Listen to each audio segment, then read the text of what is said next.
Jean de Lamberty.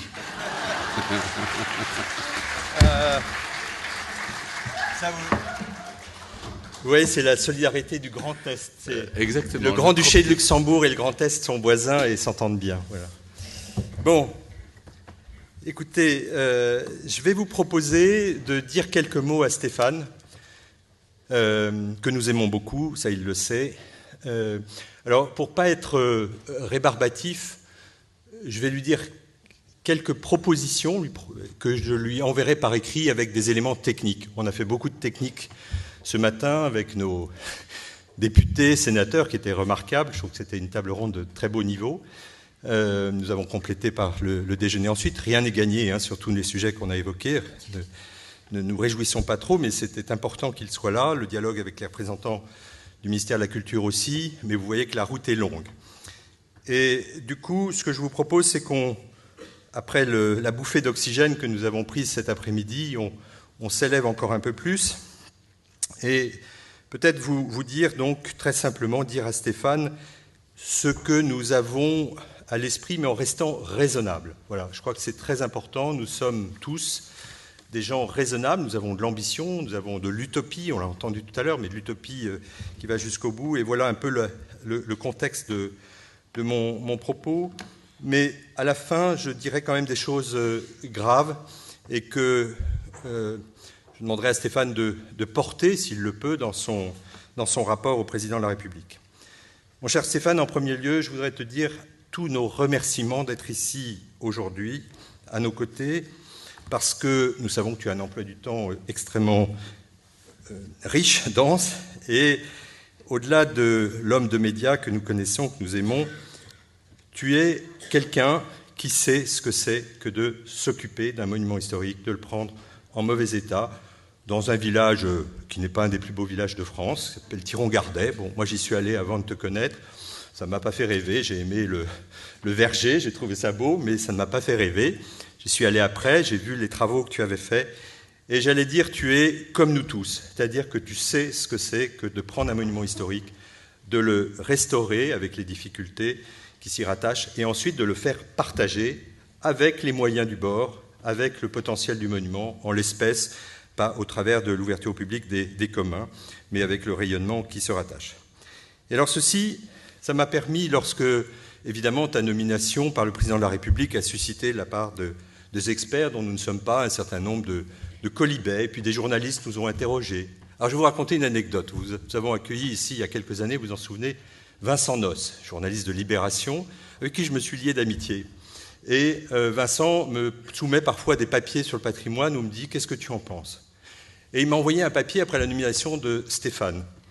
Et je lui ai dit « Tu te trompes, ce n'est pas du tout un homme de télévision en l'espèce qui est nommé, c'est un homme qui sait ce que c'est que de gérer le patrimoine et qui ne donne pas que des conseils, qui met en œuvre sa conviction, sa passion pour le patrimoine. » Et très élégamment, après, j'ai reçu un deuxième mail de Vincent Nosse qui m'a dit « Tu avais raison ». Voilà. Donc, je voulais premièrement remercier Stéphane d'avoir accepté cette mission et remercier bien entendu également le président de la République parce que, de mémoire d'homme de la Ve République, je ne crois pas que ça se soit passé souvent qu'un président de la République en exercice donne à une personnalité une mission spécifique pour le patrimoine. Je vais faire je pense que le bâtonnier de la Bretèche s'en souvient, nous avions été invités en janvier 2002 à Provins par le président de la République en exercice, Jacques Chirac, mais c'était un moment où les sondages étaient assez bas et je pense qu'il fallait trouver des ressources possibles, diverses, et donc nous avions eu une longue réunion sur le patrimoine à Provins, mais qui avait donné ensuite naissance au fameux G8. Mais voilà, c'est la seule fois où, en 15 ans ou 18 ans, j'ai entendu un président de la République s'intéresser très explicitement au patrimoine. Et donc, de cela, nous voulons aussi, bien entendu, te remercier et le remercier par ton intermédiaire. Alors, ta mission, tu nous diras exactement en quoi elle consiste. Ce que nous avons compris, c'est qu'il y avait deux volets, un volet d'identification des monuments en péril et puis un volet identification d'idées de financement. Alors, je te l'avais dit en amont, nous avons privilégié la deuxième axe, bien entendu. On t'enverra des dossiers de monuments en péril, mais je crois que tu en as déjà reçu 2000, donc il y a de quoi nourrir le plan de vol des années qui viennent. Les propositions s'articulent autour de 9 thèmes assez simples et sur des sujets que nous connaissons bien ici, mais qui permettent finalement de libérer des énergies sans avoir à créer, à l'exception de 2 sujets, de novations majeures. 2 sujets qui sont bien entendu le loto du patrimoine dont tu nous parleras, mais aussi je voudrais qu'on ait un volet, on l'a élaboré ce matin, sur les financements européens qui sont non utilisés pour le patrimoine en France. Comme je l'ai dit ce matin, l'année européenne du patrimoine culturel a été ouverte hier par le commissaire en charge de la culture, et donc il faut que la France soit pilote pour remettre les financements européens au cœur des dispositifs de financement du patrimoine. Il y a plein de possibilités et nous ne parlons pas là de 20 millions, nous parlons de centaines de millions. Et donc si c'est bien fait, si c'est bien organisé, on doit y arriver. Alors le premier thème de facilitation que nous aimerions te proposer, c'est de réduire le carcan du mécénat affecté. Qu'est-ce que c'est que le carcan du mécénat affecté ? C'est un dispositif qui a été mis en œuvre entre 2007 et 2009, sous l'impulsion de plusieurs parlementaires et du président de la République de l'époque, notamment avec l'aide d'un de ses conseillers à qui je rends hommage, qui s'appelle Éric Garando, et qui a permis qu'enfin le mécénat, vous le savez, puisse aller sur les monuments historiques privés, alors que la loi de 2003 le lui avait interdit. Et nous voyons, dans tous les dossiers qui arrivent, nous perdons du potentiel parce qu'on est resté à un système dédié aux seuls monuments visibles de la voie publique ou ouverts au public. Or, aujourd'hui, nous devons aller vers d'autres dispositifs de valorisation des monuments qui ont, on a largement évoqué ce matin, qui ont aussi leur contribution socio-économique, culturelle au territoire et qui ne sont pas moins valorisants, pas moins ouverts sur l'intérêt général que ceux qui sont ouverts au public au sens classique. Je vais donner l'exemple d'un magnifique dossier dans l'Isère, j'ai oublié le nom du monument qui est arrivé, le couple qui l'a racheté a un projet de réutilisation pour en faire un lieu de rencontre, de réception, de séminaire, un ERP, un établissement recevant du public, et parce que ça ne fait pas partie de leur projet, et on a entendu que ça ne fait pas partie de tous les projets, l'ouverture au public au sens des années 60-80 n'est pas possible pour ce monument, eh bien ce couple n'est pas éligible dans son projet au mécénat. C'est une aberration, ça ne nécessite pas de grandes révolutions, c'est probablement un petit coup de pouce politique venu du bon niveau. Le deuxième thème, c'est la simplification de la notion d'ouverture au public. Alors ce n'est pas très éloigné de ce que je viens de dire. Nous avons travaillé avec le gouvernement précédent, avec le cabinet de Christian Eckert l'année dernière, sur l'harmonisation possible des dispositifs d'ouverture au public. Vous savez, enfin on le vit, qu'il y a au travers des dispositifs d'ouverture au public, impôt sur le revenu, de mécénat et de transmission, l'exonération de droits de succession, 3 systèmes d'ouverture au public différents. Il y a urgence à les simplifier et à les moderniser. Donc nous avons commis un travail important qui a été dialogué et nous n'avons pas eu, c'était sous le gouvernement précédent, un rejet, pas du tout, des conseillers du ministre de Budget à l'époque, M. Eckert. Et donc nous nous réjouissons d'avoir noté, évidemment ces éléments nous en avons parlé avec le cabinet de la ministre de la Culture, que dans ces 15 propositions, ce sujet de la facilitation, de l'ouverture au public, fasse partie des axes de travail et nous espérons que nous ferons partie du groupe de travail. Troisième thème, encourager la préservation, alors ça je l'ai ajouté par rapport à ce que je t'avais envoyé, donc c'était une petite nouveauté, la préservation des jardins labellisés jardins remarquables. Parce que vous vous souvenez, on en a parlé ici et le ministère de la Culture a abandonné le sujet en rase campagne. La loi de finances pour 2014 a supprimé l'agrément fiscal, agrément qui n'est pas celui des SCI, dont on parle parfois, mais l'agrément qui permettait à un monument non classé, non inscrit, mais ouvert au public, de bénéficier du régime fiscal ou d'une version du régime fiscal. Et bien entendu, ce qui était intéressant, c'est que le label jardin remarquable, pour un jardin non classé ou non inscrit, donnait à ce jardin le bénéfice du régime fiscal. Or, tout ça a été abandonné. Quand on a parlé de ça au ministère de la Culture, ils nous ont dit « ça, c'est pas notre job, puisque c'est pas classé, pas inscrit ». Et aujourd'hui, qu'est-ce qui se passe? Nous voyons des tas de petits jardins qui ont, petits ou moyens, enfin, mais les très grands en général s'en sortent, qui sont abandonnés parce qu'il n'y a plus le soutien, le petit coup de pouce.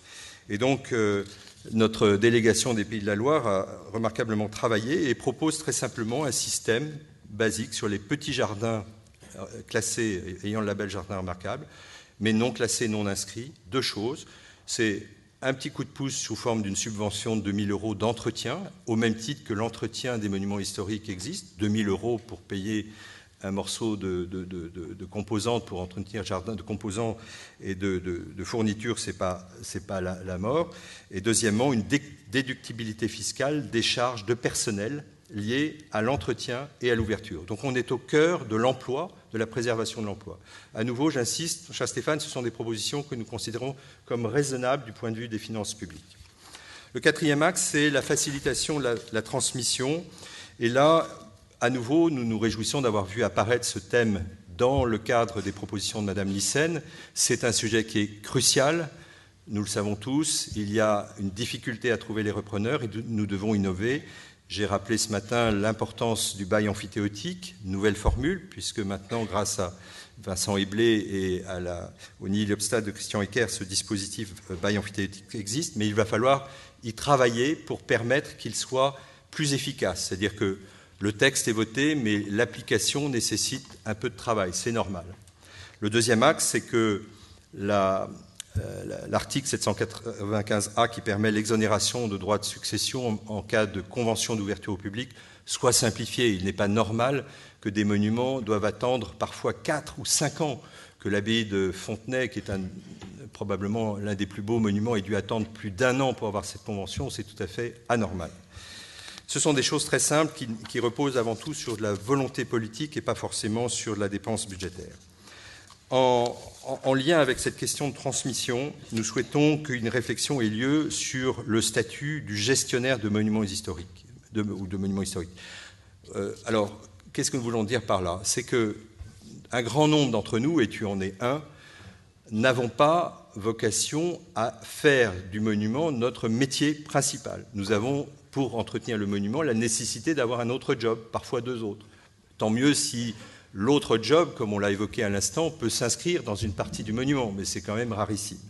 Et donc ce que nous demandons, c'est qu'effectivement, on puisse avoir une lecture plus moderne, plus contemporaine, en disant aujourd'hui, il est d'usage de faire cohabiter plusieurs métiers dans la vie d'un homme ou d'une femme. Et dès lors qu'un des métiers, c'est la gestion d'un monument dans un certain nombre de conditions, il est pertinent que cette gestion, fût-elle gracieuse, fût-elle bénévole, soit reconnue et déclenche un certain nombre de thèmes. On est toujours sur la thématique de la transmission.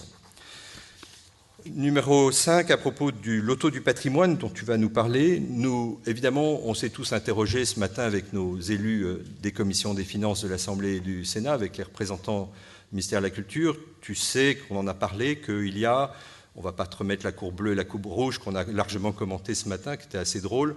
En gros, ce qui nous est dit, c'est que les 326 millions annoncés par la ministre, qui correspondent plus ou moins aux 300 millions depuis les années 2009, sont votés par le Parlement, mais chaque année, on l'a vu, il y a entre 50 le plus bas, et 90 millions qui ne sont pas consommés. Et la crainte, je ne te le cache pas, c'est que, je vais dire, ton loto serve d'argument politique au ministère des Finances pour dire, voilà, on vous a lâché 20 millions, il n'est pas question qu'on revienne sur les 60 ou 90 millions. Donc il y a un risque, et il est très important qu'on dise que ça doit venir en plus, mais qu'à côté de ce plus, il y a cette notion de sanctuarisation. Alors techniquement, on nous a expliqué ce matin abondamment, c'est la responsabilité de l'exécutif, du gouvernement et donc du ministère de la Culture de se battre pour que ces 326 millions considérés comme sanctuarisés sur le quinquennat ne se retrouvent pas abattus de 50, 60 ou 90 millions. Et donc, à propos du loto, ce que nous suggérons, c'est que ce soit un élément... il y a une partie qui sera sans doute affectée à des travaux d'urgence, mais que ce soit aussi un élément un peu de levier qui favorise les plus dynamiques, c'est-à-dire que ce soit une sorte de bonus dans un certain cas, un porteur de projet, comme on en a entendu, qui trouve pour un projet de restauration qui fait un premier tour de table, et bien que s'il a ce tour de table, on puisse abonder son tour de table. Bien sûr, il y aura des sujets d'urgence à traiter, mais voilà, c'est une piste pour donner un peu de... Parce qu'il va falloir trouver des critères d'affectation de ces 20 millions, tout le monde va les vouloir. Donc, si tous les gars du monde se donnaient la main, il y aurait des mains en trop. Et donc, je pense que là, il y aura des demandes en trop. Alors, le numéro 6, on vient d'en parler, c'est la sanctuarisation des crédits. 7, c'est lié au dialogue État-région que nous avons abondamment évoqué ce matin et qui fait lui aussi partie des propositions, enfin des axes, j'espère, actifs du ministère de la Culture. On a évoqué la satisfaction de voir que la région Grand Est était très en avance sur le sujet. On espère que d'autres régions vont suivre. Mais on pense que ce n'est pas idiot aujourd'hui, maintenant que les réorganisations territoriales soient faites, d'organiser dans chaque région, sous l'impulsion de l'État, une table ronde, alors assise, qu'on veut, le nom peut être plus ou moins ronflant, mais pour maintenant mettre à plat les thématiques de cofinancement du patrimoine. Tout le monde est responsable. On ne peut pas dire, on sait tous très bien qu'un monument historique, pour reprendre la phrase, je ne sais plus, quelqu'un me l'avait sorti un jour, je la trouve très bonne, c'est un moyen individuel de s'appauvrir, qu'on soit propriétaire public ou privé. Alors à quelques exceptions près, c'est vrai que le Mont-Saint-Michel, tout le monde le voulait, mais c'est exceptionnel. Mais, donc collectivement, c'est une richesse, mais individuellement, c'est un moyen de s'appauvrir. Et cette richesse collective, elle nécessite une responsabilité partagée. Et cette responsabilité partagée, elle passe, maintenant que les choses sont réorganisées, et maintenant qu'il y a cette année 2018 consacrée au patrimoine, qu'il y a cette impulsion présidentielle, pour mettre tout le monde autour d'une table et dire, voilà comment est-ce qu'on fait. Je crois que le terrain est mûr, on l'a entendu ce matin de la part des représentants du ministère de la Culture. Numéro 8, je parlais de la politique des financements européens. Nous avons eu un cycle, le cycle qui s'est terminé, je crois, en 2014, qui permettait assez largement d'avoir des fonds structurels européens très importants pour le patrimoine. Le cycle 2014-2020 est beaucoup moins favorable, puisque les axes retenus pour la France ne sont plus tout à fait les mêmes. Et donc, il nous semble intéressant que le pouvoir politique remette au cœur de la réflexion structurelle le patrimoine. Tous les exemples qu'on a entendus aujourd'hui confirment que le patrimoine, et tu en sais quelque chose à Thiron-Gardet, est parfois le dernier rempart et parfois le dernier levier pour susciter une activité culturelle. Il est donc urgent que la France puisse réaffirmer qu'elle a besoin d'une contrepartie européenne pour dire le patrimoine nécessite un effort structurant, un effort de fonds structurels. Et concomitamment à cela, vous savez qu'il y a le plan Juncker, qui lui sont des dizaines et des centaines de millions, des milliards qui transitent par la Banque européenne d'investissement et qui, aujourd'hui, ne vont pas sur le patrimoine. Et donc j'ai proposé, je te l'écris dans ma note, que l'IFSIC, Institut de financement des industries cinématographiques et culturelles, je mélange un C, mais c'est pas grave, c'est ça que ça veut dire, qui est un établissement financier, puisse voir son objet élargi. C'est une idée qui a été évoquée par le rapport Badi dès 2002-2003. On avait travaillé avec eux, et qu'ensuite les régions puissent être des distributeurs ou des relais des financements de la BEI. Qu'est-ce que ça veut dire ? Ça veut dire qu'une banque commerciale française va rechigner à financer un projet en monument historique. Ça, nous le savons tous. Sauf que si elle a la BEI qui lui dit « je vous fais votre liquidité et je vous prends le risque », à ce moment-là, c'est très différent. Mais ça suppose qu'il y ait une volonté politique.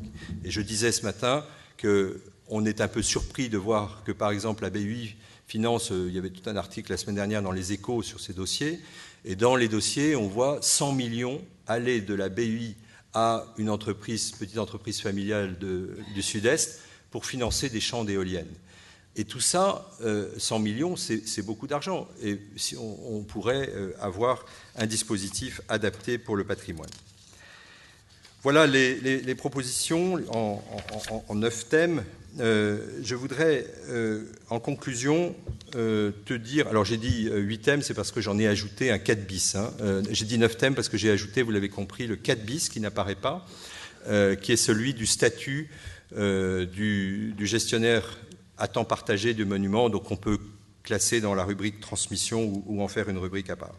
Je voudrais en conclusion, mon cher Stéphane, te faire quelques, c'est très prétentieux, quelques recommandations, mais notre amitié m'autorise à le faire.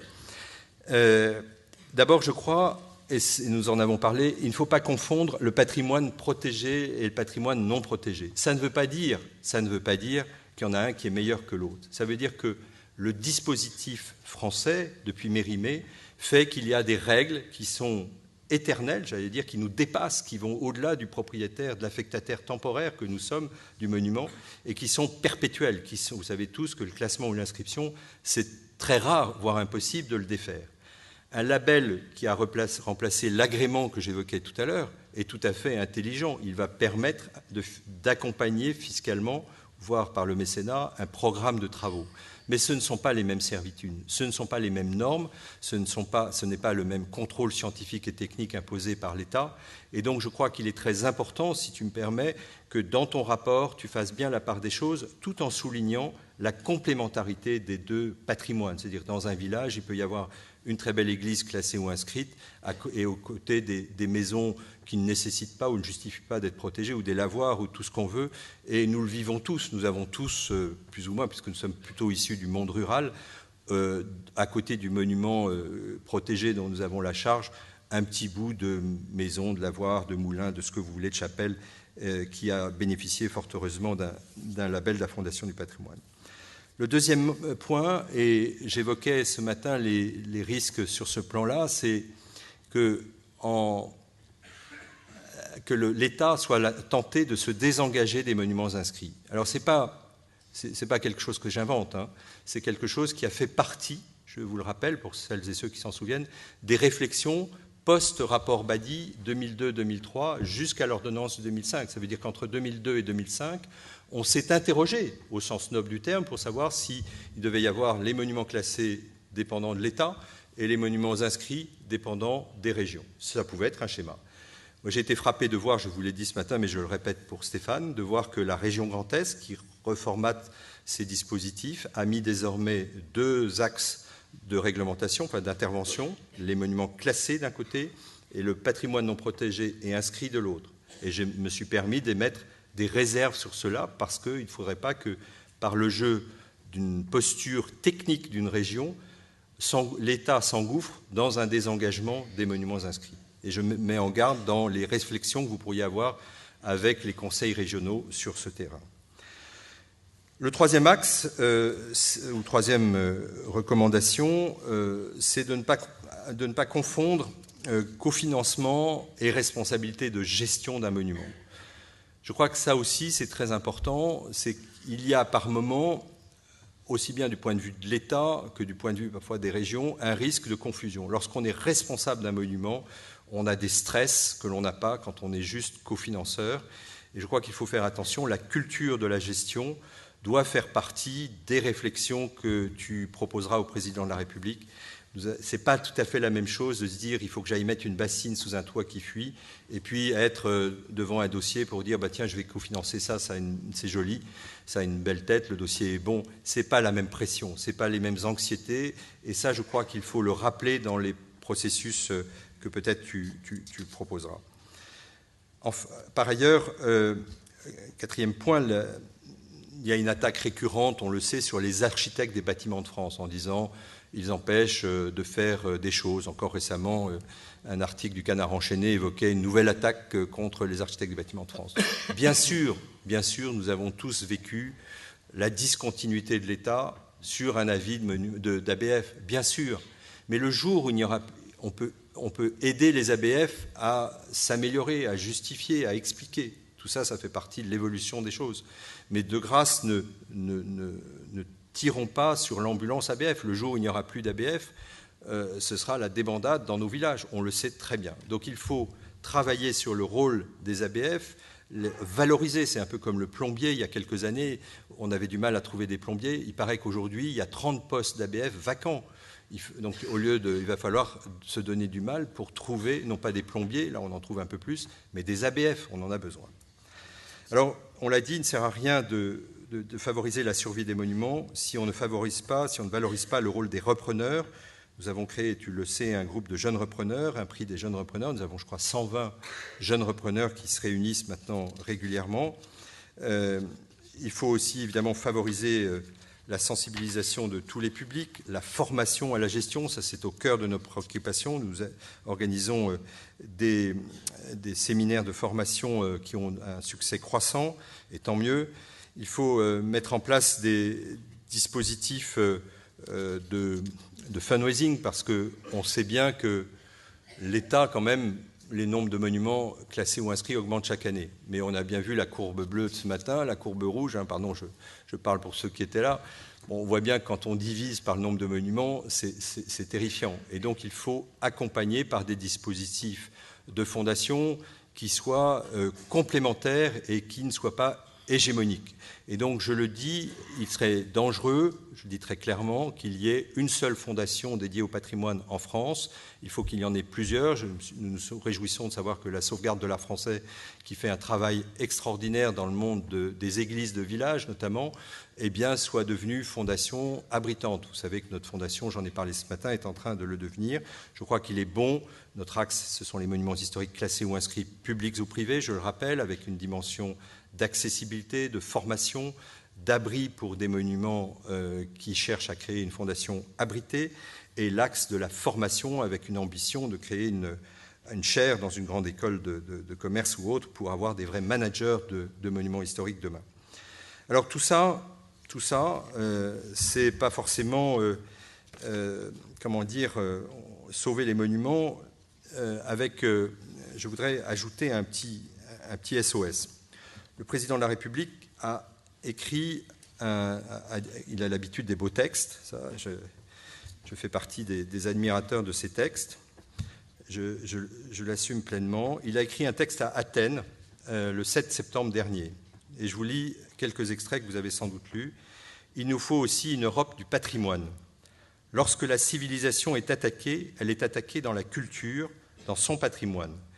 Regardez partout au Proche-Orient, au Moyen-Orient ou en Afrique. » Et là, j'ouvre la parenthèse. Vous vous souvenez, dans cette salle, un 13 novembre 2015, tu étais un peu plus haut ce soir-là, funeste parmi nous, mon cher Stéphane, et nous avions dans cette salle l'honneur d'accueillir Mahmoud Abdelkarim, directeur des Antiquités de Syrie, et il nous avait raconté avec une émotion incroyable comment il sauvait, au risque de la vie de son équipe, ses équipes, le patrimoine syrien pour qu'il échappe au marché de Daesh et à tous les marchés, tous les trafics.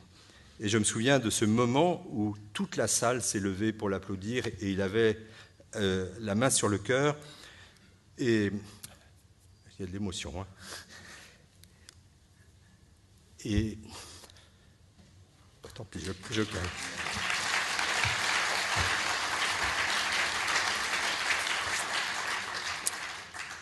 Et il m'avait dit, il fait froid dans mon pays en ce moment, mais il faisait chaud hier. Alors, le président de la République reprend, continue et dit « Et donc ce patrimoine, nous devons le défendre, le porter, le réinventer, nous le réapproprier parce qu'il est notre identité et notre avenir. » Je pense que tout est dit dans ces quelques phrases, mais c'est vrai que là, il y a une incompréhension lorsqu'on sait que le 27 novembre dernier, un projet de loi qui s'intitule « Pour un État au service d'une société de confiance » prévoit que pour installer des projets éoliens, on pourra aller beaucoup plus vite, on pourra même exproprier.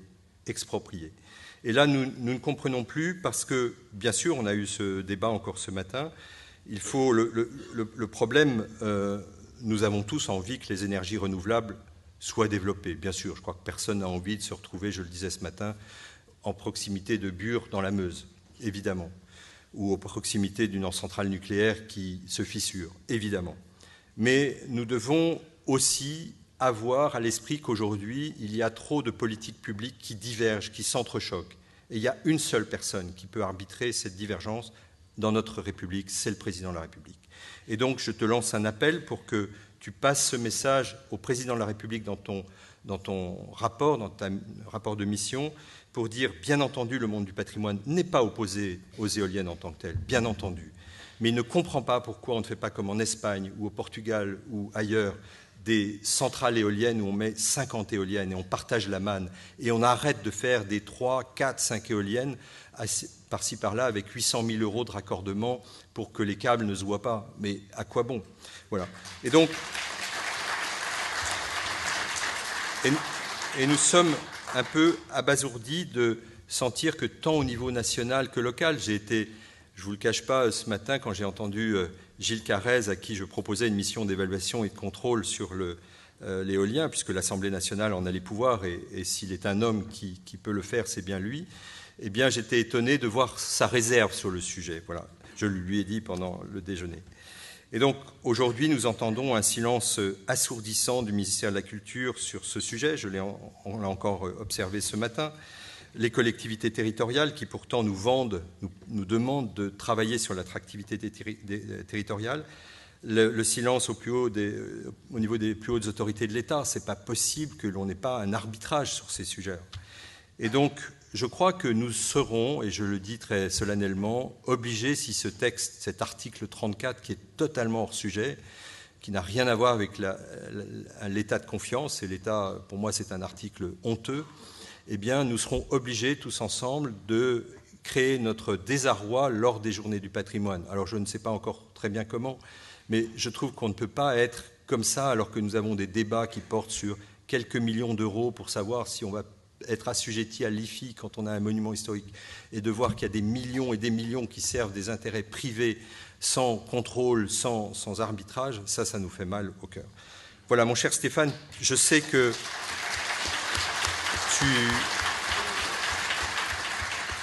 tu reçois, évidemment, ta personnalité suscite un engouement, et tant mieux. Tu reçois évidemment beaucoup de demandes. On te prend un peu pour le sauveur du monde du patrimoine. Ben, voilà, on dit toujours que les talents, on mérite ce que ces talents vous offrent. Alors voilà, j'ai voulu te dire tout ça en toute simplicité, parfois très directement. Je t'enverrai ces éléments de façon plus technique pour que tu puisses les utiliser efficacement. Mais en tout cas, je te redis notre immense remerciement parce qu'au-delà de la mission, ta présence ici, qui heureusement est plus douce que celle d'il y a 2 ans, nous donne une énergie incroyable. Merci beaucoup.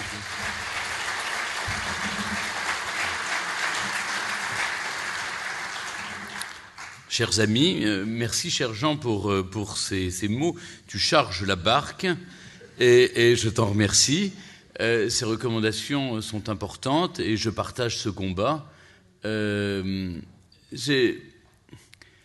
ne vais pas lever les point par point toutes les réticences ou en tout cas les interrogations que les uns les autres vous pourriez avoir sur telle ou telle question. Mais pour beaucoup de ces questions, évidemment, des réponses et des solutions seront apportées. Mais je suis surtout venu vous dire que, au fond, je n'étais pas simplement l'homme choisi par le chef de l'État pour porter cette mission patrimoine, simplement pour vous dire que j'étais l'un d'entre vous, simplement. J'ai tout de suite adhéré à la demeure historique, à peine avais-je acquis, à la demande d'Albéric de Montgolfier, le président du département, alors président du département d'Eure-et-Loir, le collège Thiron-Gardet, j'ai adhéré immédiatement à la demeure historique parce que ça me paraissait être le lieu idéal pour échanger, pour comprendre, pour partager des expériences, pour apprendre beaucoup, et j'ai beaucoup appris. J'ai eu la chance d'y trouver une assistante extraordinaire à la maîtrise d'ouvrage qui m'a permis pendant, je ne sais pas si Valérie est dans la place, mais elle est là, pendant 3 ans, poursuivre les travaux, ça a été un enchantement. Je n'avais que les chèques à faire et elle avait tous les soucis. Mais au fond, pourquoi l'ai-je fait ?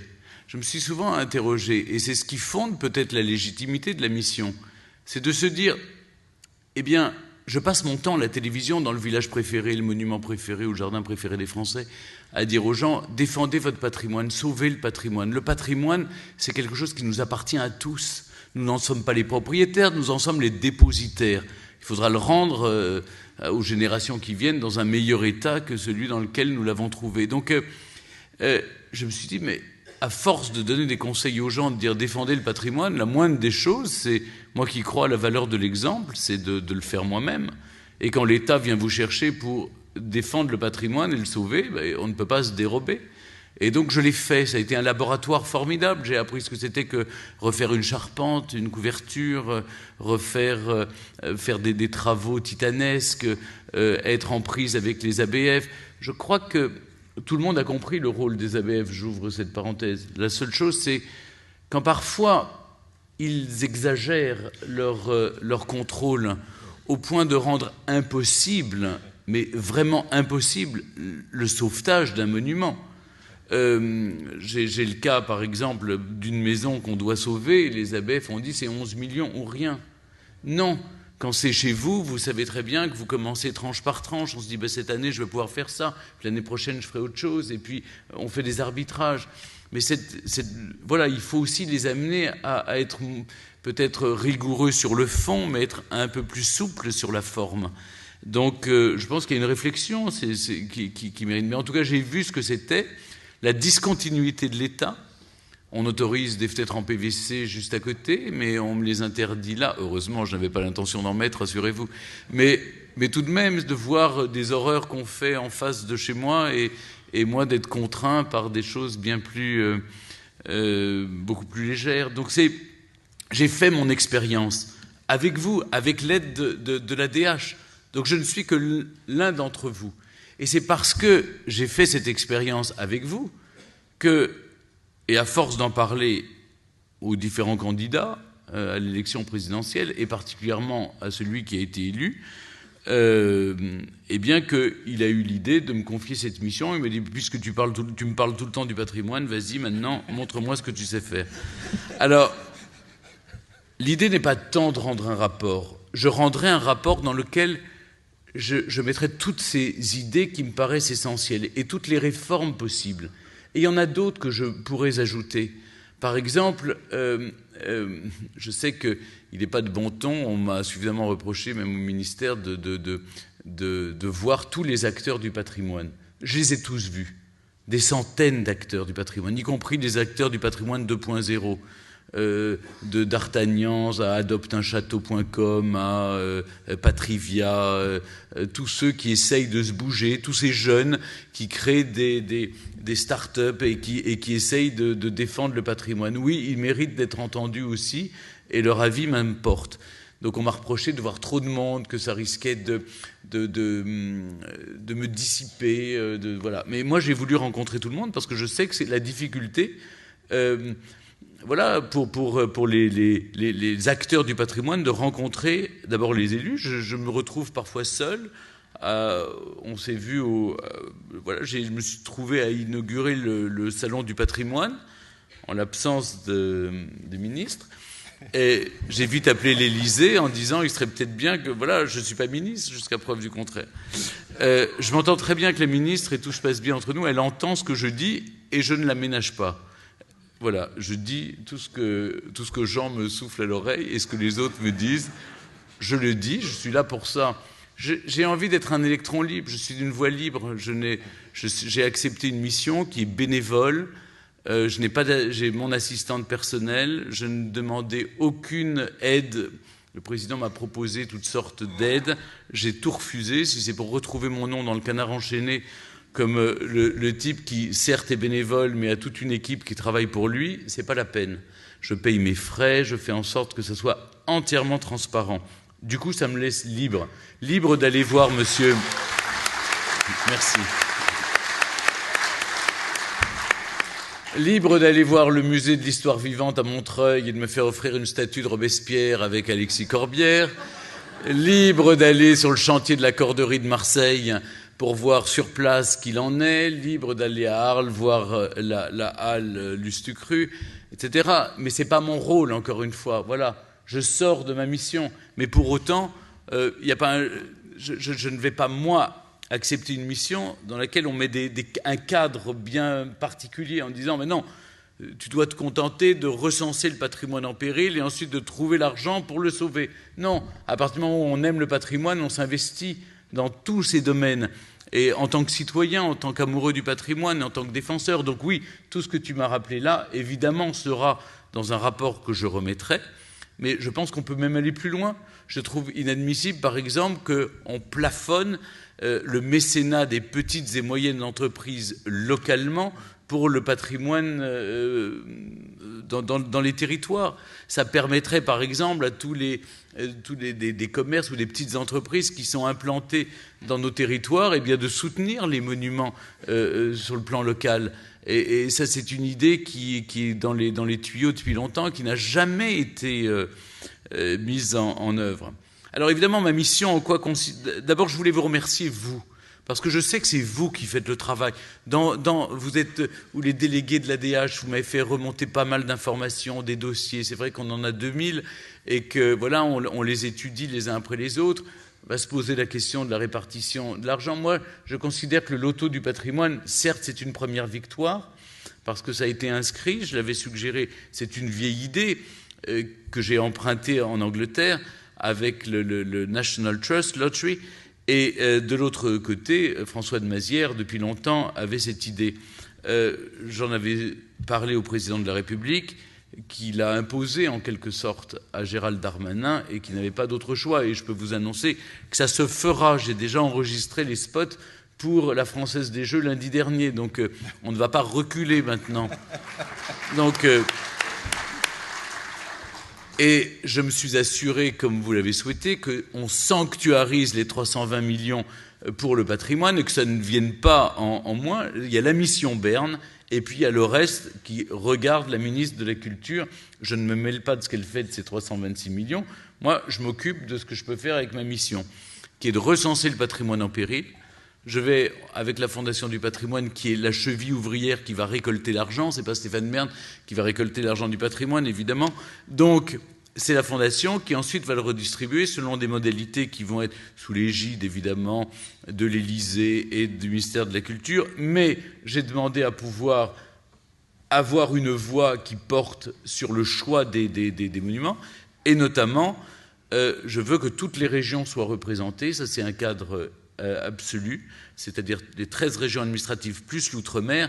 Et de l'autre côté, si on prend les coordonnées, l'ordonnée, on a les abscisses. Et là, il y a 7 à peu près catégories ou typologies de monuments. Le monumental château, les monuments religieux, que ce soit les abbayes, les prieurés, les églises, les monuments, le patrimoine vernaculaire, évidemment les lavoirs, les fontaines, les fours à pain, inscrits, protégés ou pas. Et puis le patrimoine industriel ou ouvrier, le patrimoine, les jardins me semblent importants, et je suis aux avant-postes quand un jardin est menacé, comme c'est le cas dans la région Grand Est. Je suis aussi concerné par les maisons d'illustres. Je pense qu'il y a la maison de Pierre Loti, la maison de Georges Bizet à Bougival. Partout, je suis alerté par des maisons qui tombent en ruine, qui sont à l'abandon. Ça me désole et je me bats. Donc voilà, ça c'est l'essentiel de la mission. Et puis, par là, écoutez, on avance. Il y a les autres sources de financement, c'est-à-dire que ma position arbitrale qui fait que je ne dépends d'aucun ministère, puisque c'est une mission qui est présidentielle et non pas gouvernementale. Donc, voilà, ce qui pose un certain nombre de problèmes avec l'administration, je ne m'en cache pas. On m'appelle Monsieur Patrimoine, mais il existe déjà. Ah bon, je crois qu'il partait. Il y a un directeur des patrimoines. Et il me donne le courrier qui arrive. Maintenant, il me donne le courrier parce qu'au début, c'était n'habite pas à l'adresse indiquée. C'est authentique, cette anecdote, mais c'est entre nous. Mais quand il vient ici, il menace de partir. De partir, mais ce qu'il devrait. Et donc voilà, je suis libre, je peux lui dire ce que je pense, et à tous. Donc évidemment, ces recommandations seront portées au plus haut niveau. Je m'y engage devant vous. J'ai rencontré les ABF, j'ai rencontré les conservateurs des monuments historiques, j'ai rencontré, je vous dis, tous les acteurs du patrimoine, y compris des personnalités emblématiques qui ont des idées formidables pour sauver le patrimoine. Ça va de Édith Cresson avec ses chantiers patrimoine pour des jeunes en réinsertion. Ça va jusqu'à, je vous dis, tous les jeunes 2.0 qui se battent pour sauver des monuments, toutes les associations. Je suis épouvanté de l'état du patrimoine en France. Épouvanté. Je ne mesurais pas à quel point le patrimoine est en danger. Et c'est le dernier moment où on peut encore le sauver. C'est comme l'état de la planète, il faut être honnête. C'est-à-dire d'abord les propriétaires privés n'ont plus forcément les moyens de l'entretenir. C'est facile de nous dire en permanence « Ah mais vous avez des défiscalisations ». Mais encore faut-il pouvoir mettre l'argent pour pouvoir défiscaliser.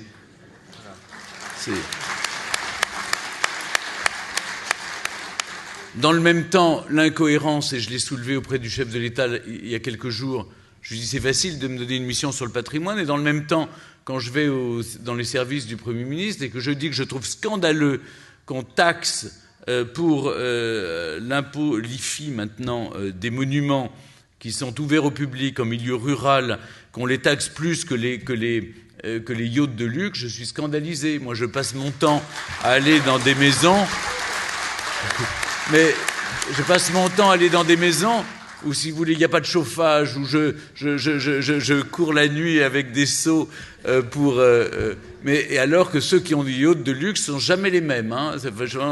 C'est pas les mêmes qui ont un château et qui ont. Donc c'est scandaleux, je trouve ça, mais c'est idéologique. Et je lui dis, je ne comprends pas. Quelqu'un qui est capable de renverser la table ne puisse pas vraiment bousculer cette idéologie qui considère les propriétaires de monuments historiques comme, entre guillemets, des riches. Ça suffit maintenant. Donc, à 3 mois de la mission, j'ai réussi seulement 2 petites choses. Faire prendre conscience à nos compatriotes que le patrimoine est un enjeu qui n'existe pas seulement pour les journées européennes du patrimoine. Vous avez vu le nombre de dossiers, le nombre de unes de la presse. Au moins, j'ai réveillé les consciences. J'ai lancé des pavés dans la mare. On peut me reprocher certaines idées sur, notamment, faire payer des cathédrales. Mais après tout, j'étais encore à Vienne la semaine dernière en tournage, j'ai dû payer pour aller visiter comme un touriste aux heures de visite touristique, pas aux heures de messe ni aux heures de recueillement. Et je ne sais pas comment on fait à Notre-Dame de Paris pour réussir à se recueillir quand il y a 14 millions de touristes qui s'y promènent en short avec des appareils photo, des téléphones portables et des audioguides. Et j'en profite pour vous dire aussi que, je ne sais pas si vous le savez, je ne sais pas pour défendre ma position, mais simplement pour dire que les tours opérateurs vendent le billet d'entrée à Notre-Dame de Paris alors que c'est gratuit. C'est donc que voilà, ils se font une marge. Donc je ne sais pas si on pourrait réfléchir à une part volontaire, 2 €, ou je ne sais pas. En tout cas, il y a quand même, Notre-Dame de Paris a besoin de 140 millions pour sauver les arcs-boutants et les pinacles qui disparaissent, vous le savez. Enfin, il y a des dossiers. Fesneau, qui est l'architecte, a fait un rapport sur l'état de délabrement de Notre-Dame de Paris. L'État a reporté de 6 mois les travaux parce qu'on n'a pas les moyens de les faire. Donc je pense quand même qu'il y a quelques idées qu'on peut développer. Donc au moins, ça fait débat. Il y a eu beaucoup de sujets qui ont été publiés. Ça va continuer, je ne lâcherai pas. Et la deuxième chose, c'est ce loto-patrimoine dont on a parlé. Et j'ai obtenu que ce ne soit pas en moins, mais en plus. C'est la mission Berne, c'est à côté. C'est-à-dire vous vous débrouillez avec... voilà. Alors, la seule chose qu'a obtenu la ministre de la Culture, c'est qu'on soumette le choix des monuments qui seront dans la priorité. On fait d'abord une cartographie avec la Fondation du patrimoine, on voit le champ de ruines, on essaye de sauver ce qui peut l'être, et voilà, donc 14 monuments seront emblématiques, un peu les ambassadeurs, et puis il y aura tous les autres, j'espère une centaine d'autres qui seront sauvés en 2018. Mais ce n'est qu'un début, il faut continuer. Et ma mission, c'est de proposer d'autres idées. Et j'ai quelques idées, j'ai notamment l'idée d'un pass patrimoine, de faire en sorte qu'il y ait une carte, comme il y a le National Heritage en Angleterre. Je trouverais tout à fait intéressant de réconcilier le patrimoine public et le patrimoine privé en créant une carte des amis du patrimoine qui permettrait, par exemple, de visiter tous les monuments et de permettre aux Français de s'approprier leur patrimoine. Il y a 4 millions d'adhérents en Grande-Bretagne. Vous imaginez 4 millions d'adhérents qui payent une cotisation de 150 € tous les ans. Ça fait une sacrée somme quand même, au bout du compte, pour sauver le patrimoine et l'aider. Et je crois que tous les propriétaires que nous sommes, ou les dépositaires de patrimoine que nous sommes, eh bien, on trouverait formidable que les amoureux du patrimoine viennent et nous disent, ben voilà, et puis on animerait nos monuments avec ce club d'amis du patrimoine. Je trouve qu'en tout cas, l'idée, c'est de faire prendre conscience que l'État ne peut pas tout faire. D'abord, l'État n'a plus les moyens. Vous avez bien vu les dotations de l'État qui fondent comme neige au soleil. Il faut trouver d'autres solutions. La seule question qui mérite d'être posée, et tu l'as posée, mon cher Jean, c'est l'État se désengage d'une certaine manière. Oui, il y a une forme d'ubérisation du financement du patrimoine. Mais est-ce qu'il faut aller contre ? Est-ce qu'on a les moyens d'aller contre ? Ou est-ce qu'à défaut de pouvoir aller contre, on peut accompagner de la façon la plus positive possible cette évolution ? le fait que l'État n'a plus les moyens ou que tout passe tout passe dans les aides sociales, avant tout, avant d'aller vers le patrimoine. Je suis sûr que chacun d'entre vous, vous êtes actif dans votre commune. Quand vous possédez ou quand vous êtes dépositaire d'un monument, je sais que vous investissez sur le plan local dans les conseils municipaux. Mais moi qui assiste au conseil municipal, je vois bien que mon abbatiale elle ne m'appartient pas, elle appartient à la commune, mais je me la suis appropriée. D'abord, si elle tombe, ce sera sur moi. Donc, c'est principe de précaution. Et ensuite, on s'approprie le patrimoine. Il me semble m'appartenir. Comme disait Victor Hugo, il appartient à celui qui l'admire, qui le regarde. Eh bien, l'église abbatiale, c'est la dernière roue du carrosse. C'est-à-dire qu'aujourd'hui, dans les conseils municipaux, mais les gens disent « Ah, mais il faut sauver l'église », mais c'est d'abord on veut la salle polyvalente, ensuite on veut la piscine, et le stade, et la station d'épuration, et enfin seulement on va s'intéresser à l'église, parce que ce n'est plus un enjeu non plus électoral. Et voilà, donc on se trouve dans cette situation. Et l'autre proposition qu'on peut peut-être faire au plus haut niveau de l'État, c'est au lieu de toujours trouver des fonds pour restaurer le patrimoine, si on obligeait dans les lois de financement à l'entretien du patrimoine, il n'est jamais inscrit nulle part qu'il faut entretenir le patrimoine. Or, vous le savez pertinemment, parce que si on attend 1 an ou 2 ans pour faire les travaux, mais la facture, elle est multipliée par 5 ou par 10, et donc c'est l'entretien qui est important aussi.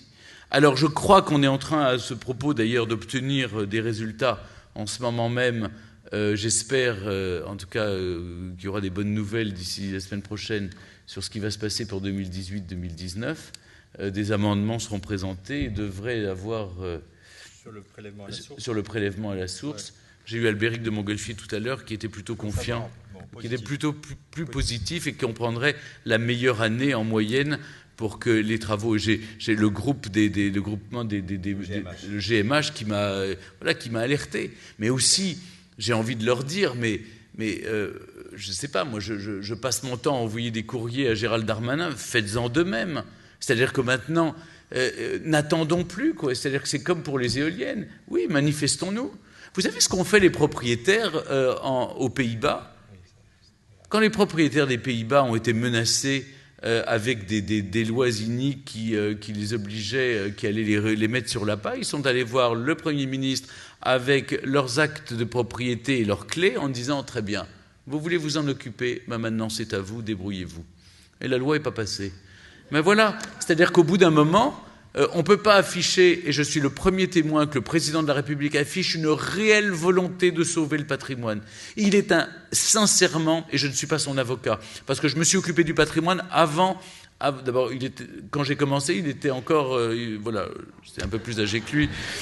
Donc, non, mais c'est pas le premier président de la République qui me demande de m'intéresser au patrimoine. François Hollande m'avait demandé d'intervenir pour la flèche de la basilique de Saint-Denis. Donc franchement, je pense avoir une certaine légitimité, une certaine parole libre pour en parler. Mais battons-nous. On ne peut pas à la fois afficher la volonté de défendre le patrimoine, et lui est vraiment intéressé par le patrimoine. C'est sa passion. Le discours d'Athènes est évidemment le reflet de sa pensée, de sa personne, de tout ce qu'il incarne. Et Dieu sait qu'il le montre ces jours-ci en orchestrant, pardon de le rappeler, mais des funérailles nationales à Jean d'Ormesson, aux Invalides, et demain à la Madeleine, en prenant la parole pour Johnny Hallyday. Voilà, c'est l'aristocrate des lettres et le chanteur populaire, mais c'est deux monuments de notre patrimoine aussi. Et il a cette capacité à aimer toutes les formes du patrimoine. Donc on ne peut pas à la fois me confier une mission du patrimoine et dans le même temps faire passer en douce comme ça des lois qui mettent en danger le patrimoine. Donc oui, ces contradictions, il va falloir les lever, il va falloir qu'il y ait des arbitrages, mais c'est à nous aussi d'être peut-être plus offensifs, plus actifs, je passe mon temps maintenant dans la presse, dans les médias, à dire ce que je pense sur le sujet, et je ne lâcherai pas. Mais je vous enjoins à faire la même chose, et c'est un enjeu pour les régions aussi. Je travaille beaucoup avec la région Centre, Val-de-Loire, pour le 5e centenaire de la Renaissance, et je le dis au président Bonneau, je le dis en permanence, je lui dis, mais si vous abandonnez le patrimoine, on va venir voir quoi ? 86 millions de touristes viennent en France, premier pays visité au monde. Ils vont visiter quoi? Un champ de ruines? C'est pas possible. 500 000 emplois. C'est un champ d'éoliennes, oui. Et c'est vrai que la région Centre est bien dotée. Non, vous avez tout à fait raison. Donc il faut se battre. Moi, je serai avec vous, je serai à vos côtés. Voilà, j'ai pas été nommé là par hasard, encore une fois, c'est parce que j'ai pas menti, j'ai dit que j'étais l'un d'entre vous et que oui, je défendrai le patrimoine. Donc je porterai votre voix, je porterai les propositions de gens, enfin qui sont aussi les vôtres. J'ai reçu d'autres propositions aussi, des ABF, des conservateurs des monuments historiques, et toutes ces propositions seront mises dans un rapport. On m'avait pas demandé de rapport, a priori. On m'avait juste demandé de faire une mission. Mais je vais faire un rapport. Et d'abord parce que j'aime bien écrire. Et ensuite parce que je pense que quand on couche les idées sur le papier, au moins ça restera. Et les députés, les sénateurs m'ont demandé d'aller devant eux. Alors au début, j'ai vu, comme vous l'avez, Gilles Carrez dans un premier temps, et puis maintenant d'autres. J'irai leur parler, j'irai leur montrer, et j'irai défendre ces amendements et ces propositions de loi.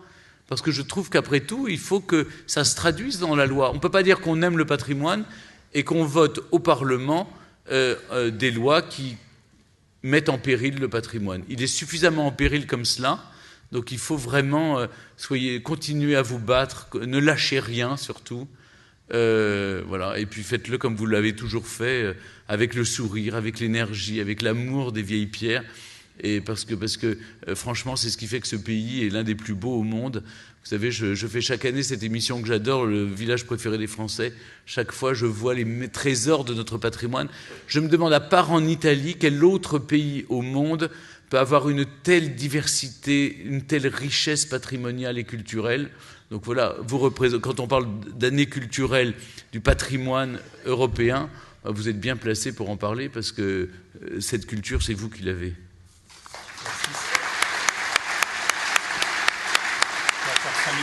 Oui. Merci beaucoup Stéphane. Est-ce qu'il y a un micro qui marche?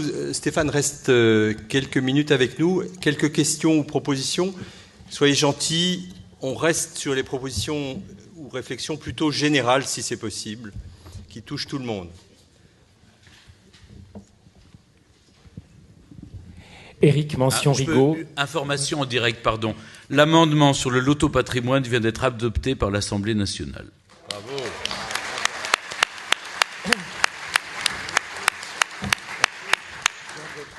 Pardon, monsieur, mais Éric, je savourais 2 secondes ma victoire quand même. Je suis ravi de cette bonne nouvelle.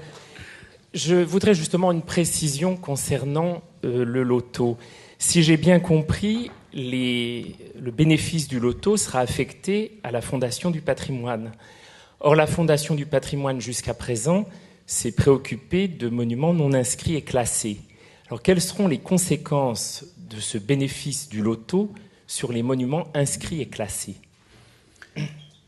C'est la raison pour laquelle la Fondation du patrimoine a souhaité qu'une convention soit signée avec le ministère de la Culture, parce qu'elle va sortir de ses habitudes, en quelque sorte, de ses fonctions, comme vous le dites, pour mettre en valeur le patrimoine. Mais elle s'occupe aussi du patrimoine classé et inscrit, souvent. Je vois, par exemple, notre abbatiale, pour les communes notamment, c'est du patrimoine classé dont elle s'occupe. Mais elle s'occupe aussi des parties classées, bien sûr. En financement. En financement, elle s'en occupe. Si. Pour les communes, elle s'en occupe. Ah oui, la plupart des églises, par exemple, dans ma région, ont été... c'est la Fondation du patrimoine qui a récolté l'argent pour pouvoir organiser les travaux. Donc, là, pour ce qui est de ma mission, le loto patrimoine qui sera affecté, la Fondation du patrimoine n'est que la cheville ouvrière. C'est-à-dire, au terme de cette convention signée avec le ministère, elle récolte l'argent. et nous décidons ensemble l'affectation. Mais ces sommes seront affectées en priorité aux monuments en péril, qu'ils soient publics, privés, classés, inscrits ou non protégés. Voilà, c'est selon les priorités, selon les dossiers reçus aussi. Alors il y a une plateforme qui a été mise en place. Je dois avouer, mais bon, ne le répétez pas, qu'elle est plus active et efficace sur le site de la Fondation du patrimoine que sur celle du ministère de la Culture, parce qu'il faut trouver... En plus, ils ont quelques délicatesses à mettre mon nom, donc voilà, on a du mal à la repérer sur le site du ministère, mais sinon, on y arrive en cherchant bien. Voilà, non, mais vraiment. Et puis j'y veillerai. Alors, franchement... je me suis battu jusque maintenant, c'est pas pour lâcher, pour laisser d'autres que moi. Je serai entouré évidemment d'un représentant du Parlement, d'un représentant du Sénat, de ceux qui s'occupent de la commission notamment de culture et patrimoine. C'est eux qui nous aideront à choisir, pour pas qu'on puisse dire que... Et je ne veux pas qu'on puisse dire que j'ai soutenu les églises et les châteaux de France, vous voyez, hein, je soutiendrai aussi le patrimoine vernaculaire et...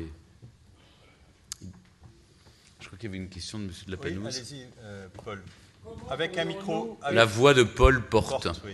Comment pourrions-nous peut-être vous aider en informant nos visiteurs par email, par document de la mission que vous poursuivez, parce que nous avons un potentiel d'information qui est peut-être, je ne sais pas comme ça, mais peut-être qu'il pourrait être mis à votre disposition.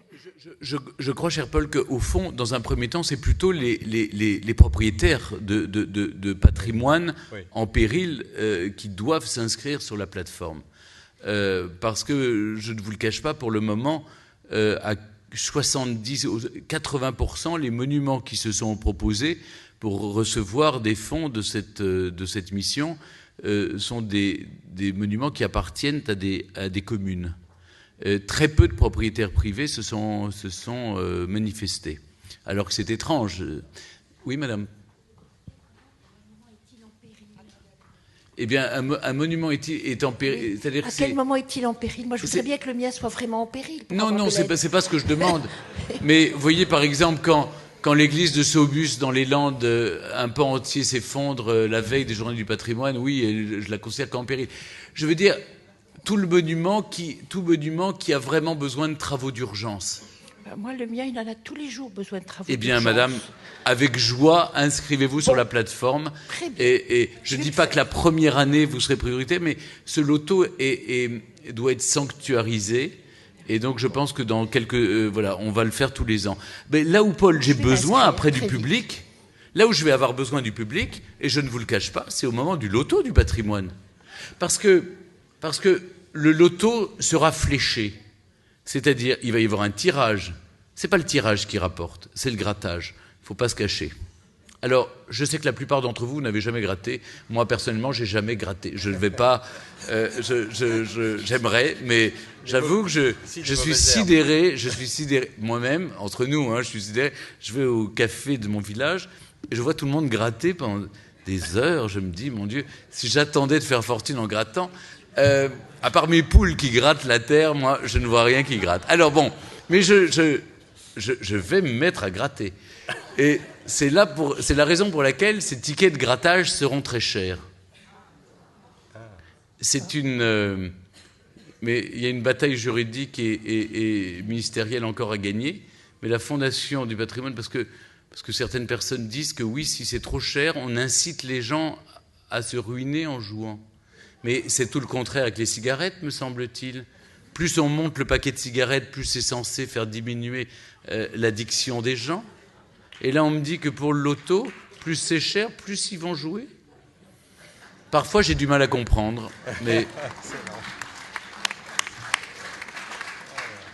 Mais bon, ça va se régler. Et donc, il sera cher. Les tickets seront assez chers.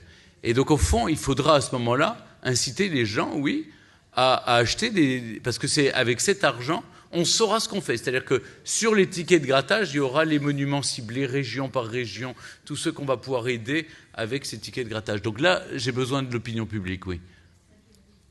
Ah, ça sera, madame, vous avez le loto, c'est une fois par an, le tirage, et le grattage, ça dure 6 mois, ça sera entre le mois de septembre et voilà, et le mois de janvier, par exemple. Vous avez déjà envie de gratter, madame? Oui. Vous n'avez jamais fait, je sais, je le sens bien. On a beaucoup parlé des monuments en péril. Hein. Monsieur, un micro. Oui. On a beaucoup parlé des monuments en péril. Et au-delà de cela, il y a aussi, on a vu un superbe exemple aujourd'hui sur la valorisation économique de monuments. Il existe aussi aujourd'hui toute une économie sociale et solidaire qui veut dire qu'une entreprise peut aussi avoir des valeurs pour la société.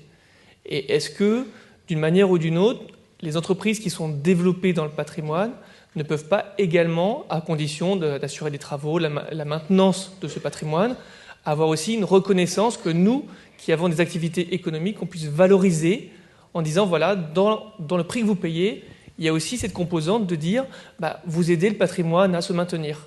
Mais c'est déjà chose faite pour un certain nombre d'entreprises qui œuvrent dans le monde du patrimoine. Je pense à une entreprise parce qu'elle soutient mon action, qui est Novaxia, par exemple, qui réhabilite des bureaux ou des monuments historiques qui sont tombés en déshérence ou en tout cas qui sont en souffrance et qui les transforme, qui leur donne une deuxième vie. C'est une autre proposition que je ferai, c'est d'accompagner la deuxième vie. C'est pour ça que je retiens très attentivement la recommandation de Jean, c'est que tous les monuments n'ont pas vocation à être visités comme le château de Versailles. Tous les monuments, on peut trouver une deuxième vie. La forteresse de Sedan a été transformée en hôtel qui est plein à 80%.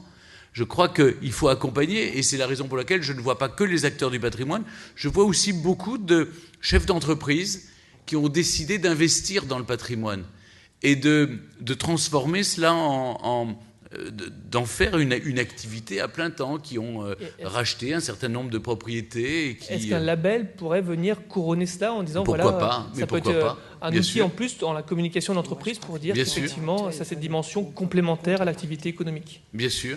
Mais je crois que ce qui manque d'abord, c'est que j'aimerais que les pouvoirs publics, et la ministre en premier lieu, aient une vision beaucoup plus précise de tout ce qui se fait en matière de patrimoine. Il y a une... Je voudrais poser une question un peu irrévérencieuse, mais Stéphane, nous en avons déjà parlé. Est-ce qu'il est possible d'avoir... On a eu des grands ministres de la culture, mais je ne dis pas que Mme Hyssen n'est pas une grande ministre, mais est-ce qu'au niveau du patrimoine, il ne faut pas avoir un pilote plus tonique, plus passionné par le patrimoine? Est-ce qu'il y a quand même un moment où, dans une entreprise, quand il y a un chef charismatique, les choses bougent? Voilà. Je suis très embarrassé pour répondre. Je suis d'autant plus embarrassé pour répondre qu'il y a des caméras. Ah oui, c'est vrai. Oui. Mais en privé, j'ai la réponse. Bon. Alors. Mais c'est pas une question d'homme. Non. C'est pas une question de nom ou de profil, etc. Je crois, en tout cas, que j'aimerais créer les conditions pour que le patrimoine redevienne au cœur de notre société, un enjeu de civilisation, comme l'a dit le président de la République, et que, il puisse par des actes accompagner sa réflexion et sa pensée. Et donc, il y a une réunion qui est prévue dans quelques jours, à laquelle je suis invité, et qui devrait déboucher sur justement une évolution pour qu'on puisse avancer. Parce que là, j'ai l'impression que moi, j'ai avancé à mon rythme et que malheureusement, l'administration avance à un autre rythme. Officiellement, les DRAC ne sont toujours pas informés de ma mission. Officiellement. Je pense qu'elles lisent les journaux. Alors, monsieur... Non, pardon, il y a madame. Monsieur, madame. Madame d'abord. Oui, justement, j'avais une idée. S'agissant du mécénat affecté pour augmenter le nombre de dons. J'ai remarqué que notre époque, évidemment, est une époque vénale, et quand les gens donnent 1 000 €, ils ont droit aux 2/3 que l'on retire de leurs impôts. Mais ils payent quand même 1/3. Alors, j'ai appris que la compensation que nous pouvons leur donner ne peut pas s'élever au-delà de 65 €. Si nous pouvions changer cela, c'est-à-dire recevoir les mécènes dans un château pour un week-end, pour un repas, et oublier les 65 €. Je pense que nous aurions beaucoup plus de dons. Vous avez tout à fait raison, mais déjà, oui, hier soir, je participais à une table ronde sur ce sujet, sur le sujet du mécénat et des fondations. En France, on est bien en deçà de ce qui se fait aux États-Unis. On va être obligé, je pense que là où on doit faire pression, c'est faire évoluer la loi sur la question des fondations, des fonds de dotation, du mécénat. Il faut... Monsieur Ayagon avait fait une chose il y a déjà 10 ans, mais en 10 ans, il s'est passé 1000 autres choses, ne serait-ce que pour on parlait de la mutation, en tout cas la transmission du patrimoine. C'est nécessaire. Beaucoup de maisons aujourd'hui appartiennent notamment à des SCI. C'est la pire souvent, c'est la pire des solutions pour la transmission. Alors que si ce sont des fondations, des fonds de dotation, les choses sont beaucoup plus simples et on pérennise la propriété pour l'avenir. Donc il y a évidemment une réflexion à mener et je peux vous dire que je ne cesse de le dire et de le répéter, mais je pense qu'on va l'inscrire dans le rapport aussi. Merci de votre suggestion. Jean, je compte sur toi pour me le rappeler. C'est enregistré, tout est enregistré, Stéphane. Il y avait monsieur ensuite. Oui, Renaud Bord de Châtillon, oui, monsieur le chargé de mission. J'ai une suggestion à faire pour les églises. Bon, la loi, comme l'a rappelé la ministre, la loi de séparation de l'Église et de l'État fait que vous n'avez pas le droit de le faire. Mais je pense que si, par exemple, on disait c'est la moitié pour l'Église et la moitié pour le patrimoine, c'est-à-dire la moitié pour les curés et les évêques et la moitié pour l'État, je pense que ça débloquerait les choses. Parce que l'Église aussi, elle a besoin de manger. Donc, pour nous servir. Donc, je vous suggère ça. J'ai lu les déclarations des évêques. Ils ne paraissent pas complètement fermés, mais ils sont peut-être prêts à négocier. Ils sont d'autant moins fermés qu'après avoir fait leur déclaration publique, ils m'ont téléphoné pour me demander de me mettre autour d'une table. Voilà, donc, contribuez au denier du culte. Contribuez au denier du culte. Et je vous félicite pour l'impôt sur la fortune. Je crois qu'effectivement, il est de nécessité d'exonérer les monuments historiques. En milieu rural et ouverte au public. Pardon de préciser ça parce qu'il y a tellement d'idéologies autour je pense que je dis en milieu rural parce qu'évidemment les hôtels particuliers, sinon parisiens ou bordelais, on va encore m'accuser d'être un chargé de mission pour les riches, c'est ça. En revanche, pour les églises, je suis un peu... pour le moment, je me mets en retrait. J'ai lancé l'idée. J'ai vu que ça bouillonnait dans tous les sens. J'ai parlé à l'archevêque et je lui ai demandé, je lui ai dit, mais si l'État vous paye les travaux, entretien Notre-Dame de Paris, donc vous allez reverser une partie des sommes que vous touchez avec les marchands du temple à l'intérieur. Ah, il m'a dit, ah ben non, ça c'est pour nous. Je dis, mais si ça s'effondre, vous allez faire comment pour votre boutique? Alors, il m'a dit, voyons-nous et parlons-en. Donc, je pense que la conversation n'est... Je crois qu'ils ont besoin, ils ont conscience que les cathédrales sont dans un très mauvais état, mais c'est vrai qu'il y a la loi de 1905. Mais franchement, on peut faire évoluer toute loi, non? Oui, bien sûr. Est-ce que la loi... De toute façon, pardon de rappeler, il y a un certain nombre de sujets qui vont faire évoluer la loi de 1905 dans notre pays. Bonsoir, donc Marie de la Ville-Baugé, je suis propriétaire privé et AMO pour la demeure historique. Et je voulais justement vous parler de loi, donc par la loi de 1913, donc avec la création des monuments historiques, l'État a décidé de compenser en fait la servitude imposée aux propriétaires privés en donnant des subventions. Donc à cette époque-là, le patrimoine était en péril, il y a eu des inventaires importants. Et d'ailleurs, il y avait une personne importante, M. Reynac, qui dans son rapport de 1913 parlait de la copropriété finalement du patrimoine entre l'État et les propriétaires privés, du fait de cette servitude. Et on le voit tous régulièrement, on a des contraintes multiples pour la restauration de nos monuments. Et donc ce matin, on parlait de l'impôt sur la fortune. Mais on peut aussi penser aux personnes qui ne payent pas d'impôts et qui sont propriétaires de monuments historiques. Finalement, ce que vous disiez tout à l'heure très justement, il faut oser. À cette époque-là, ils ont osé. L'État a décidé, parce qu'il prenait effectivement une partie de droit de propriété, mais voilà, il y a eu des subventions qui ont été données. Est-ce qu'aujourd'hui, est-ce que c'est pas au niveau fiscal, de manière un peu plus radicale, de faire quelque chose en plus? En tout cas, c'est intéressant ce que vous dites, je l'entends. Et c'est vrai que vous savez que si les propriétaires ne font pas les travaux, l'État se substitue. Et on a eu 2 cas où j'ai appelé la ministre récemment, où il y avait vraiment un danger, notamment dans la région centre. Un mur s'effondrait, près d'une des 5 saintes chapelles de France. Oui, j'étais à oui, voilà, effectivement, oui, c'est des travaux d'urgence qui sont imposés par la Commission nationale. Exactement. Ouais. Et l'État les a obligés, enfin voilà, contraints de les faire, mais parce que les habitants avaient écrit mur de la honte. Moi, j'ai vu ça, j'ai tout de suite appelé Françoise Nyssen, qui est très à l'écoute. Hein, on peut lui reconnaître au moins Effectivement, ça permet de sauver ce patrimoine. Aujourd'hui, dans ce cas-là précis, effectivement, l'État va aider quand même à... Oui, voilà, mais parce que il faut rappeler, parce que les gens l'ignorent, c'est que les subventions, ou en tout cas le dégrèvement, la défiscalisation, n'est que la contrepartie du fait que ce sont des propriétaires privés qui assument la charge d'un patrimoine national. Il faut le rappeler. C'est pas pour vos beaux yeux. Ça coûte moins cher à l'État de procéder ainsi que si l'État devait entretenir le patrimoine national. D'accord, Jean. Donc, totalement. Je termine juste, dans une copropriété, finalement, tout le monde doit payer. Donc, exactement. C'est le principe. Oui, vous avez raison.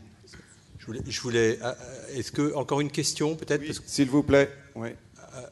2 alors. Ah, pardon. 2. Après. Alors, dans le même sens, justement, parce que c'est un peu le même sujet.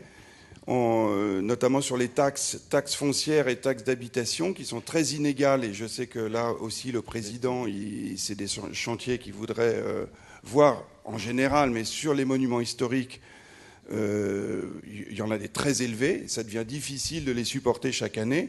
Si au moins à la limite elles pouvaient être remontées, qu'elles puissent servir à la restauration du patrimoine, ça pourrait être aussi une piste, peut-être pas les supprimer, parce que là encore, pour ne pas être taxé d'aider les riches, puisque si on est qualifié de riche, mais si on pouvait les affecter à la restauration, ce serait une bonne chose, je pense. Au moins partiellement. Oui. C'est une bonne idée. Ou partiellement, exactement. Dernière question.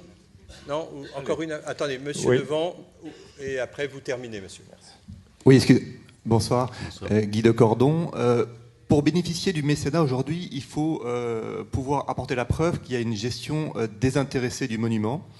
Or, pour être autonome financièrement, pour pouvoir le faire vivre, on essaye de trouver des solutions économiques pour le faire vivre, et on entre en butée par rapport à un argumentaire dans ces cas-là de dire vous avez une gestion commerciale du bâtiment, du monument, donc vous n'êtes pas forcément éligible au mécénat. Donc, est-ce que dans les... Ça fait partie de... Quand j'évoquais à Stéphane le point, c'est un des sujets qui sera dans la note technique, mais merci de l'avoir rappelé. Mais vous avez absolument raison. Et monsieur, vous terminez les questions. Merci. Donc j'espère qu'elle est bonne. Vous me le direz tout de suite. Un point qui concerne les emplois aidés qui vont disparaître d'après le président Macron. Les emplois aidés, notamment les emplois d'avenir, sont très importants dans les monuments historiques. Nous avons en l'occurrence 2 emplois d'avenir qui nous aident à l'entretien du parc, à l'entretien des intérieurs du château. La disparition de ces emplois d'avenir, c'est à la fois la réinsertion dans le milieu professionnel de jeunes, je rappelle, qui ont moins de 25 ans, qui n'ont pas le bac, qui sont sortis du système scolaire. C'est permettre de les former, de les réinsérer dans la société.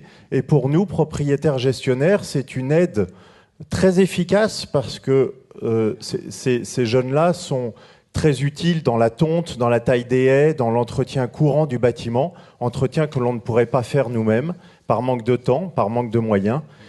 Est-ce qu'il ne serait pas possible d'avoir une petite dérogation concernant les monuments historiques sur la suppression des emplois aidés? J'ai fait cette demande-là à une députée En Marche que j'ai croisée lors d'une dernière réunion de la demeure historique au niveau local dans les Pays de la Loire. J'attends la réponse. Bonne question. C'est évidemment un sujet très important. Il faut que... Vous savez qu'on avait créé ce groupement d'employeurs principalement pour collecter des emplois aidés pour tous celles et ceux d'entre vous qui ne pouviez pas en avoir en direct, parce que le groupement d'employeurs nous permettait de faire ça. Là, il y a une décision politique au plus haut niveau sur les emplois aidés pour ne pas... vous connaissez tout le raisonnement. Je crois que ça peut faire partie de l'emploi aidé, notamment dans le cadre de l'insertion ou de la réinsertion dans les monuments historiques, dans les jardins historiques ou assimilés, tout comme le service civique, qui peut être aussi une piste importante qui est proposée par plusieurs d'entre vous. Et donc je crois que ça, vous avez raison, on va l'intégrer dans les propositions transmises à Stéphane, si ça vous va. D'accord? Mais vous avez tout à fait raison. Voilà, ça répond aussi à votre demande de tout à l'heure, madame, je crois. Voilà, vous en avez 3. Bah oui, il y en a beaucoup. Patrick, on doit s'arrêter, je vous promets. C'est Erignac. Je voulais vous remercier. Ah, ça c'est bien. Nous avons beaucoup de chance de vous avoir. Ça, et en plus, vous avez beaucoup d'humour. Oui, il vaut mieux. Merci à vous. Bon. Merci, monsieur. Je n'aurais pas mieux dit que ce que notre ami Patrick Sermadiras vient de dire. Donc, nous nous arrêtons là et nous remercions évidemment très chaleureusement Stéphane. Merci à vous en de le m'avoir accueilli. soutenant mordicus, y compris. Et je vous soutiendrai. Voilà. Je sais la corde que vous l'avez pendue, mais... Stéphane, un grand merci. Merci à toi. C'est super sympa. Merci, cher ami.